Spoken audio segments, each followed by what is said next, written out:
These potatoes are iconic. Now I call this a potato gratin, but it goes by many different names. It's all more or less the same thing. Everyone just makes them a little bit different. And this is the version I learned to make in culinary school, and it's actually really easy. The key is to get your potatoes nice and thinly sliced. Now a mandolin is going to be your best bet, and definitely wear a cut-proof glove unlike me here, or you can slice them with a knife, but just try to get them as even and thin as possible.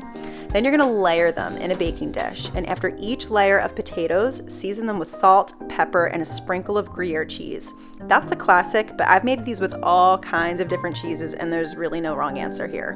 When you get to the top, pour heavy cream over and then press everything down so it's all nice and submerged. Grate or sprinkle some nutmeg over the top, and then panko breadcrumbs, and then bake. They're done when they're golden and bubbling around the edges, and the potatoes are nice and tender inside. Now I say 1 hour, but the truth is they'll probably take a little longer than that, more like 90 minutes. Now this is a killer side to make for Thanksgiving or the holidays. It's a classic for a reason. You cannot go wrong with this recipe.